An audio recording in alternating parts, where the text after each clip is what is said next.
नमस्कार, आप देख रहे हैं एनएमएफ न्यूज और मैं हूं आपके साथ श्रावनी पटनायक।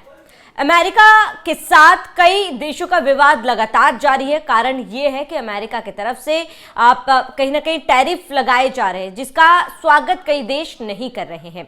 ऐसे में अगर अमेरिका और चाइना की बात की जाए तो कुछ समय से ट्रेड डील को लेकर दोनों देशों में अनबन चल रही थी, लेकिन अब बड़ी खबर सामने आ रही है जहां पर अमेरिका और चाइना के बीच में सब कुछ ठीक होता हुआ फिलहाल नजर आ रहा है। ऐसा यूं क्योंकि अमेरिका और चाइना के बीच साउथ कोरिया में बातचीत हुई है। डोनाल्ड ट्रंप और शी जिनपिंग ने बातचीत की है और उसके बाद डोनाल्ड ट्रंप ने ये जानकारी दी है कि चाइना पर जो टैरिफ लगाया गया था उसको अमेरिका घटा रहा है, यानी कि 57% टैरिफ लगाया गया था जिसे घटाकर 47% कर दिया गया है। और इसके साथ ही डोनाल्ड ट्रंप ने ये कहा कि अमेरिका की तरफ से जो लगातार सोयाबीन को लेकर बात कही जा रही थी, चाइना ने वो बात मान ली है और अब चाइना अमेरिका से सोयाबीन खरीदने के लिए तैयार है और ये ट्रेड डील जल्द शुरू होने जा रहा है।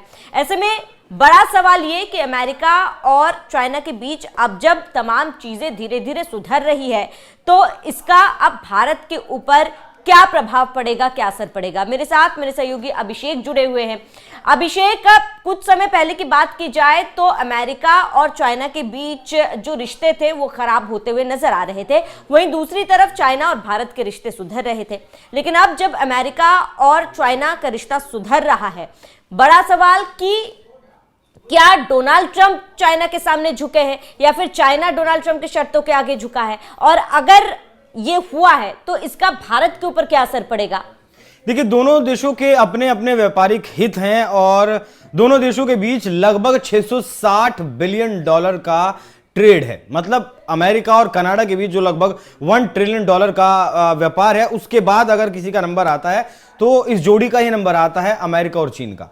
चीन अमेरिका से लगभग 438 बिलियन डॉलर का सामान खरीदता है, 143 बिलियन डॉलर का सामान बेचता है। ऐसे में पिछले दिनों 245% तक दोनों देशों के बीच का टैरिफ चला गया था। उसके बाद पिछले महीने सितंबर में चीन की तरफ से रेयर अर्थ मेटल्स पर, मिनरल्स पर पूरी तरीके से रोक लगा दी गई, बैन लगा दिया गया। बाकायदा जो जिन देशों को बेचता था अमेरिका के अलावा, भारत हुआ या और देश हुए, उन देशों को बाकायदा एक लेटर जारी भी किया गया चीन के द्वारा कि आप हमें ये विश्वास दिलाइए कि इस रेयर अर्थ मिनरल का सिर्फ आप ही इस्तेमाल कर रहे हैं, आप किसी और को या किसी और को बेच नहीं रहे हैं, किसी और फॉर्म में पहुंचा नहीं रहे हैं अमेरिका तक। ये देशों को विश्वास देना पड़ा, लिखकर बाकायदा देना पड़ा, तब उन देशों का रेयर अर्थ मिनरल्स का सप्लाई शुरू हुआ। रिफाइंड जो रेयर अर्थ मिनरल्स है 82% पर चीन का कब्जा है। वियतनाम का जो रेयर अर्थ मिनरल्स है उसका सौदा भी दुनिया में कहीं अगर कोई करता है तो वो चीन ही करता है। और अमेरिका को फाइटर जेट बनाने के लिए, सबमरीन बनाने के लिए, चिप बनाने के लिए, मोबाइल फोन्स बनाने के लिए, लैपटॉप बनाने के लिए, हर चीज को बनाने के लिए क्या चाहिए? रेयर अर्थ मिनरल चाहिए, और वो पूरी तरीके से चीन के ऊपर डिपेंडेंट है। अब देखिए, जो 9 महीने से दौर चला है टैरिफ लगा दूंगा, टैरिफ बढ़ा दूंगा, इस दौर में फिलहाल मौजूदा वक्त में 57% का टैरिफ, 57% और 30% का टैरिफ चीन के ऊपर फिलहाल था। 1 नवंबर से जो शुरू होना था 100% का जो टैरिफ लगना था वो टैरिफ अब नहीं लगेगा। जो 2 घंटे की बातचीत हुई है पर्दे के पीछे, इसमें छन कर और भी चीजें बाहर अभी आएंगी कि क्या क्या बातचीत हुई है। ये सिर्फ शुरुआती जानकारी है। 2 घंटे की मीटिंग हुई और इसमें चीन मान गया है कि वो रेयर अर्थ मिनरल्स की जो सप्लाई है वो शुरू करेगा, जिसके एवज में ट्रंप ने कहा कि ठीक है, जो आपके ऊपर 57% का टैरिफ था उसे 47% कर रहे हैं। 30% का जो टैरिफ चल रहा था वो 30 ही चलता रहेगा, और 100% का जो एक्स्ट्रा पेनल्टी के तौर पर टैरिफ लगना था रशिया से तेल खरीदने का जो सैंक्शन लगना था वो अब नहीं लगेगा। तो दोनों देशों को फायदा है। यहां अमेरिकी जनता कहीं ना कहीं बहुत ज्यादा परेशान हो रही थी क्योंकि दुनिया में सबसे बड़ा उत्पादक देश है सोयाबीन का अमेरिका, और उसका सबसे बड़ा जो खरीदार था वो 2024 तक चीन था। चीन लगभग उसकी आयात का 50%, अगर आप कह लीजिए कि 25 बिलियन डॉलर का सोयाबीन बेचता था अमेरिका, तो 12.5 बिलियन डॉलर का अकेला चीन खरीदता था। लेकिन जैसे ही ट्रंप आए और ये टैरिफ चलना शुरू हुआ तो चीन ने खरीदारी बिल्कुल शून्य कर दी, जीरो कर दी। इस बात मतलब ये उदाहरण चीन ही पेश कर सकता है शायद कि किसी भी देश से एकदम एक ही सीजन में खरीदारी बंद कर देना। उसके लिए उसने ब्राजील को चुना, उसने अर्जेंटीना को चुना, सस्ता सोयाबीन खरीदा। लेकिन इस डील में जो निकल कर आया वो ये आया कि सोयाबीन भी अब खरीदेगा, चीन सोयाबीन खरीदेगा अमेरिका से, और मक्का भी खरीदेगा। मक्का और सोयाबीन दो ऐसी फसलें हैं जो मुख्य तौर पर अमेरिका के किसान उगाते हैं, और इससे पहले तक अमेरिकी सरकार के द्वारा लगभग 18 बिलियन डॉलर की सब्सिडी अपने किसानों को दी जाती थी। मक्का के जो किसान हैं उन्हें दी जाती थी, लेकिन अब सोयाबीन के किसान भी परेशान थे, जिसके बाद जो ट्रंप की पॉपुलैरिटी थी, एक रिपोर्ट यह दावा करती है कि अमेरिका में फिलहाल मौजूदा वक्त में ट्रंप की जो पॉपुलैरिटी है वो मात्र 22% रह गई है। जो चुनाव के दौरान लगभग जो है 70%, 65%, 75% अलग अलग डेटा आ रहे थे, वो अब महज 20 या 22% पर आकर अटक गई है। तो ट्रंप के लिए मजबूरी थी कि कहीं ना कहीं सोयाबीन का जो आयात है दूसरे देशों को, चीन को, वो जल्द से जल्द शुरू किया जाए, मक्का का शुरू किया जाए। भारत भी आने वाले वक्त में आप देखेंगे कि मक्का खरीदेगा अमेरिका से। हालांकि भारतीय किसानों को के हितों को इससे कोई प्रभाव नहीं पड़ेगा, क्योंकि उस मक्का से हम इथेनॉल बनाएंगे, जो ब्लेंडेड इथेनॉल आजकल चल रहा है, 20% पेट्रोल में इथेनॉल मिलाकर जो बेचा जा रहा है उसमें उसका इस्तेमाल होगा। बाकी भारत का जो किसान मक्का बेचता था उसका जिस तरीके से बिक रहा था वैसे ही बिकेगा। देखिए दोनों देशों के बीच जैसा कि मैंने बताया $650 बिलियन से ज्यादा का व्यापार है, और जब ये टैरिफ घटेगा तो जाहिर सी बात है कि हर देश का जो बाजार है वो बढ़ेगा। हर देश का बाजार बढ़ेगा तो कहीं ना कहीं टैरिफ से निजात मिलेगा, अमेरिका को भी मिलेगा, चीन को भी मिलेगा। और भारत की जो ट्रेड डील अटकी हुई है उसमें भी कहीं ना कहीं भारत जो वेट एंड वॉच वाली स्थिति में है कि कैसे चीजों को मैनेज किया जाए। मैनेज करने में भारत लगा हुआ है, और कहा ऐसा जा रहा है कि 15% पर भारत का जो टैरिफ है वो आकर रुक सकता है, क्योंकि मक्का की भी खरीद होगी।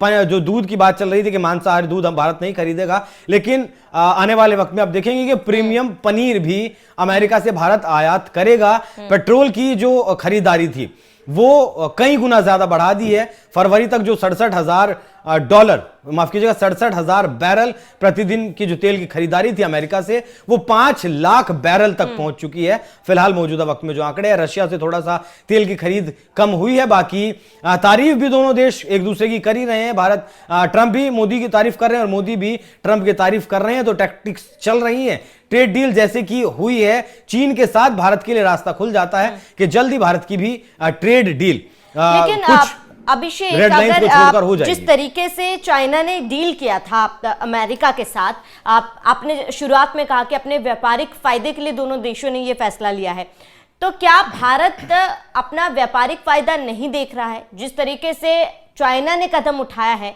क्या भारत को ऐसा कदम नहीं उठाना चाहिए?